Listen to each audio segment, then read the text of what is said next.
Hi Chelsea fans, Chels Daft here with today's video, and didn't do the video yesterday because obviously building up to the game and I was in family and things like that, but I had to do a video today because of what happened in the game yesterday. I've not watched match of the day. I've not read any reports this morning. I've not read bloggers. I've not seen other people's videos. I'm just going to do this video based on what I felt about the game, how I saw it, because at the end of the day, that's what my videos are about. No point me copying or taking other things from other channels. This is just me to you. West Brom 3, Chelsea 3, 2 points dropped. Real Jekyll and Hyde performance. Let's get into it.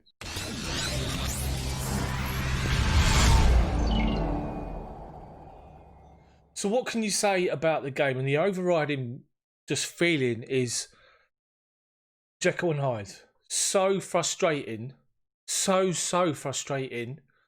But also, you sort of feel a little bit sort of relieved because of the character of the team fighting back.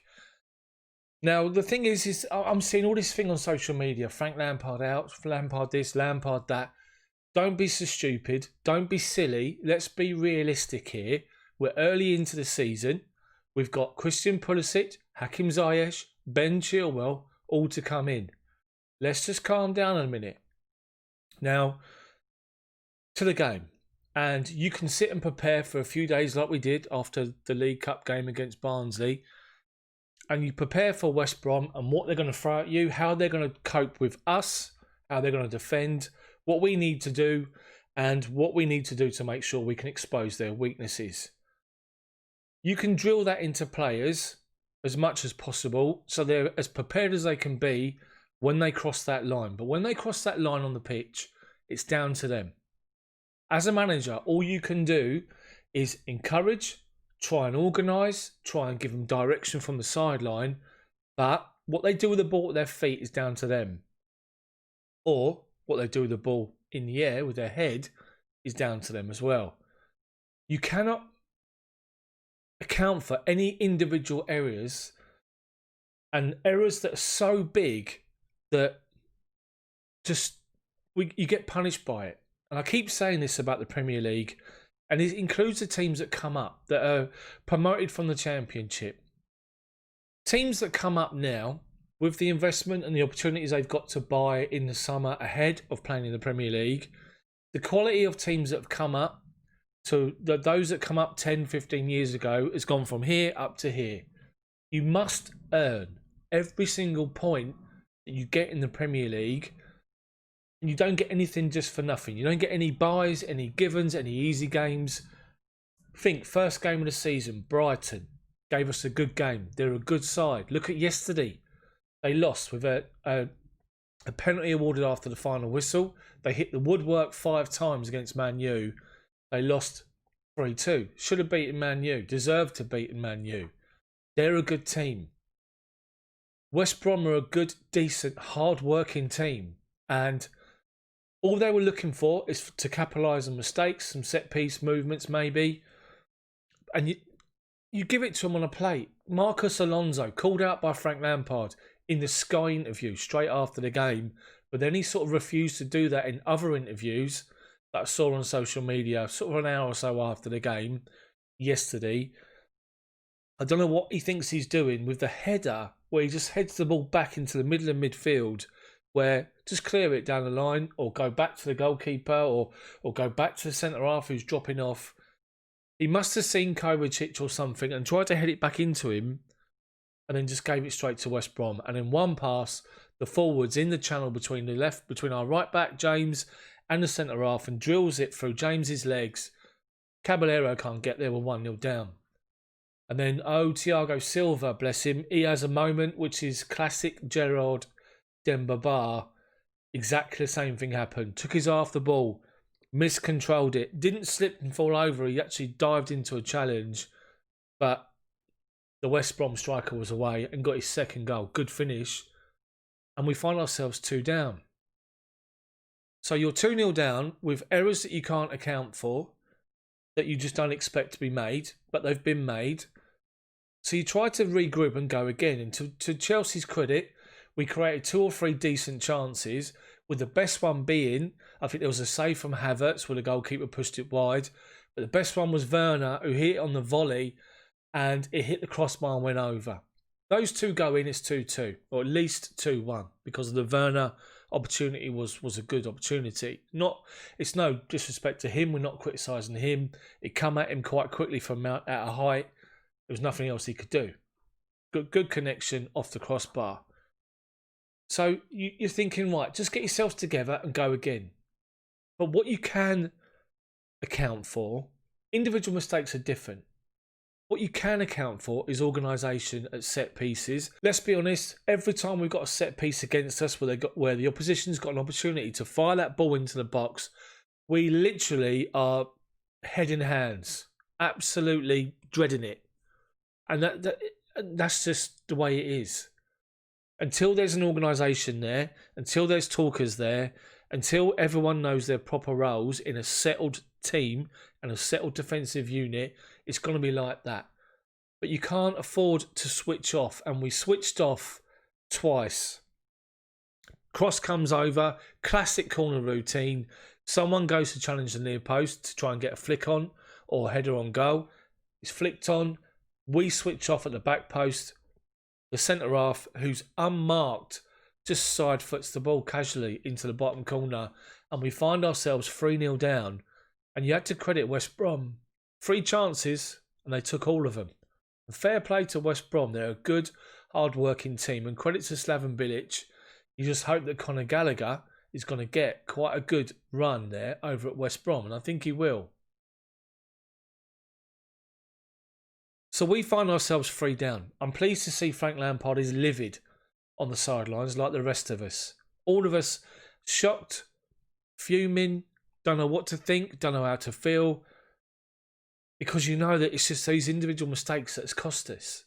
So you get in at half time, and I was thinking, I put it on my social media, Frank, you need to make changes and make them now. Alonso off, Hudson-Odoi on, Aspi on.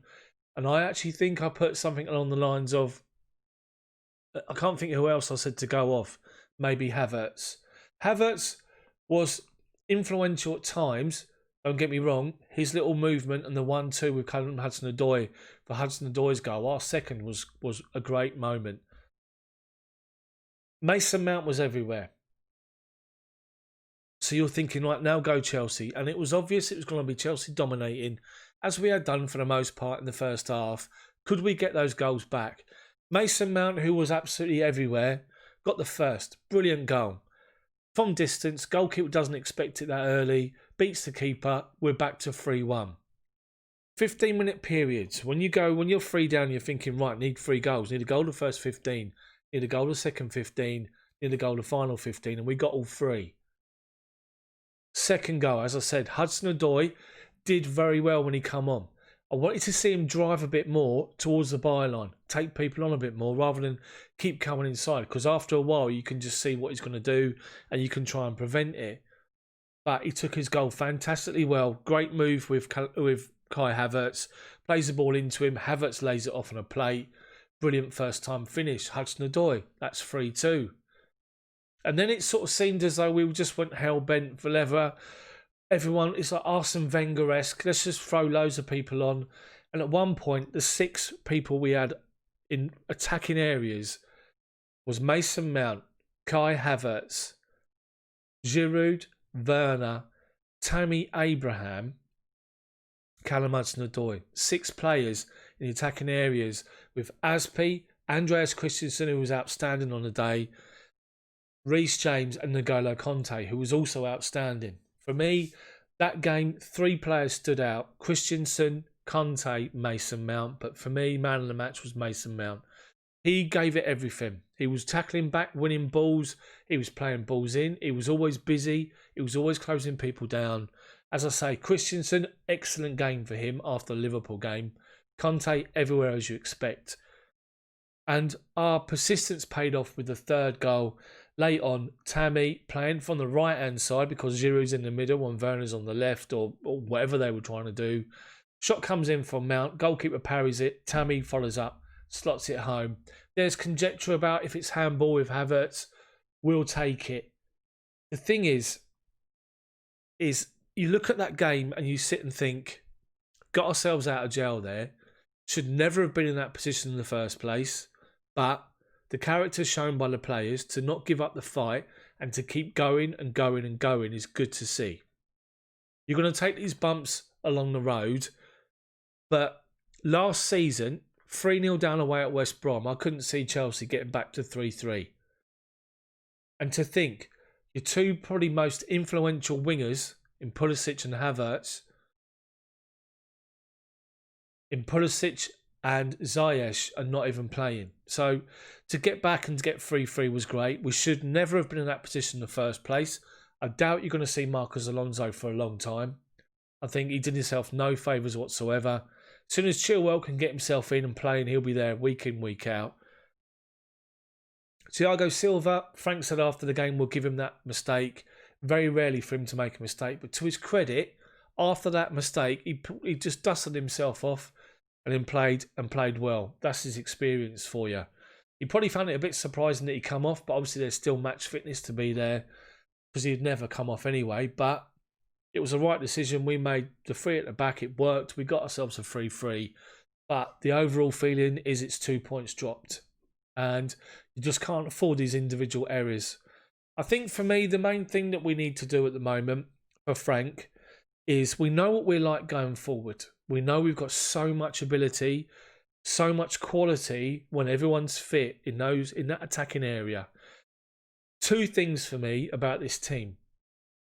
Yesterday's performance, Timo Werner was being ignored. His runs were being ignored 3, 4, 5 times. He was looking and making runs from left, cutting inside, and they ignored him. You need to lift their head up, get the ball over to Werner and play him in.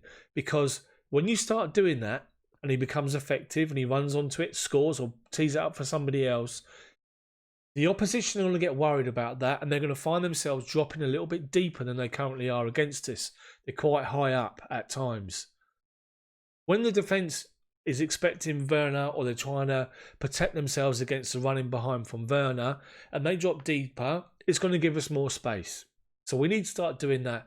We can't have ourselves another Torres. Pass the ball to Werner. Look for his run, please. Secondly, Frank and the coaching team, they need to sit and just focus themselves on a defensive 5, including the goalkeeper. If that's Mendy, put Mendy in. Settle on a back 4 that's going to stay there. As long as they're performing, they're playing well, pick a back 4 that's going to stay there. At the minute, you've got to say Mendy, Chilwell, Silva, Zuma, and then one other at right back. Now, Reece James has been great. His end product yesterday wasn't good. His crosses from corners wasn't good. Couldn't beat the first defender on numerous occasions. Got himself booked. And I'm wondering if Frank will now look for experience and maybe put Aspi at right back. The experience in the back 4 of Chilwell, Silva and Aspi, obviously Mendy, Zuma, and just stick with those 5 and become a unit and work hard on that defensive unit every day in training until we get it right. That's what needs to happen because you can't afford to make these mistakes. That's just it from me, unedited, uncut. I just wanted to do this video because I've got a lot of things going on. I've got family. So I just want to do this video for you now. Get it up and running and just see what you guys think. Hopefully you agree with what I'm saying. You can understand with what I'm saying. And if you do, post your comments in the comments section below. If you like the video, smash the like button for me. Then subscribe to the channel. But make sure you hit the bell for notifications so you don't miss my videos come out, which is pretty much daily apart from one day or on the weekend. Thanks for watching. Let me know what you think. See you tomorrow.